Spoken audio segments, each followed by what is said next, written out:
made today. We are learning, as I've said all along, and I don't mean to repeat myself, but it bears repeating, that we are learning new information really as the minutes tick by. Mike Brooks is joining us, formerly of the FBI Joint Terrorism Task Force. He's been working his sources, has some new information. Mike, what do you know? Yes, Anderson, I'm hearing from my federal law enforcement sources that of the 7 people who were arrested, 5 of them were Americans. One was an illegal alien from Haiti on a visa overstay, and the other one was a resident alien. We're still trying to confirm the exact country of origin from him, but they're also telling me that they did not have any direct ties to Al-Qaeda. They were Al-Qaeda sympathizers, which we do see in a lot of radical groups. They will come out and publicly support Al-Qaeda, but they had no direct ties of the 7 directly to Al-Qaeda. Anderson? And at this point, all 7 are still in custody. Do we know who was arrested where? We're still trying to confirm the exact numbers. We're here 5 today, and at least 1 here in Atlanta. 5 in Miami, and at least 1 here in Atlanta. And we're also trying to find out exactly, as I said, the country of origin of that resident alien. And as soon as I find out, I'll let you know. All right, Mike Brooks working his sources. I want to go to Brian Andrews now from our affiliate WFOR, who is in Miami. He also has some new information. He's spoken to a woman who says she's the godmother of a suspect arrested today. Brian, what have you heard? Well, Anderson, we're out here at the FBI offices in North Miami Beach. This is one of the buildings that our federal sources are telling us this group wanted to blow up as part of their plot. As we got here to the FBI building, we ran into family members of one of the defendants who was arrested this afternoon, who was still inside being processed before being taken down to the federal detention center. We're being told by his family that he's a 32-year-old guy named Nasir Baptiste. He goes by the name of Prince Manor, and he's one of the elders at this Masonic Lodge that was raided earlier in the day by the FBI. That's where the 5 people were taken into custody. His family and friends tell us that he's a nice guy, he's a construction worker, he's married, and they say they have no idea what he'd be doing with Al-Qaeda.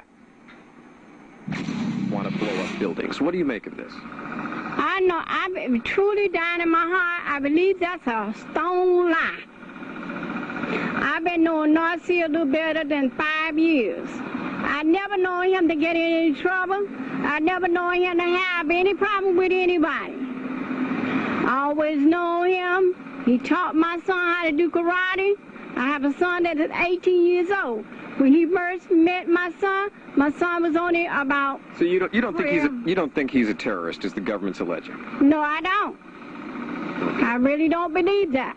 Someone along the line offered him some funds to do whatever he wanted to do, if that's what he wanted to do, as far as some subversive work. But and said they would give him whatever he needed. Oh, so somebody had approached him to give him money to blow up buildings? To do whatever he wanted to do, but that was far from his mind. So he had no desire to interact with these men, to accept anything that they had to offer. So bottom line here, is your friend a terrorist? No, he's not. Absolutely not.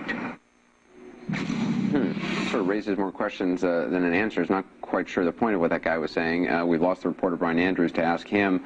Pat, what do you make of what you just heard? Well, I think one of the missions of the Bureau since 9/11, and really before 9/11, is try to identify those groups here domestically within the country that are involved with international terrorist organizations or sympathizing with those organizations. Here we have a situation where apparently there was no direct contact with anyone overseas with respect to Al-Qaeda, but they're individuals that wanted to affiliate with their cause through the internet, through what we've been talking about, getting information in a lot of different sources that affiliate with that cause and that want to attack the United States. And the Bureau's mission and the redirection of the counterterrorism program within the FBI, the priority is to identify those individuals here in this country that want to conduct those types of attacks. And I think this is what we're going to see in this case as it unfolds.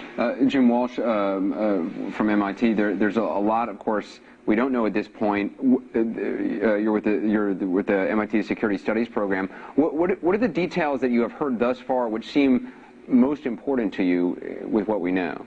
Well, I recall something that Gene Meserve said earlier, and that is that this group may have had no affiliation with Al-Qaeda. Again, these are all allegations. We need to keep reminding ourselves of that. But this alleged group may have had no tie to Al-Qaeda, may have been inspired by them. Now, what does that mean? When you step back in context, you'll remember that back in 2003, the head of the CIA and the head of the Defense Intelligence Agency said Al-Qaeda was changing. It had weakened as a central organization. It had become decentralized, broken up, and what you had instead of the old Al-Qaeda was local groups thinking globally and acting locally, but in a pernicious way. And so those folks who attacked the subway in Britain, they weren't connected to Al-Qaeda. They were simply a local group inspired by Al-Qaeda. The allegation in Canada that there was a group that wanted to buy fertilizer and make a fuel bomb, they had no direct ties to Al-Qaeda, but they were people who were inspired by it. And what you had after, particularly after the war in Iraq, was a global problem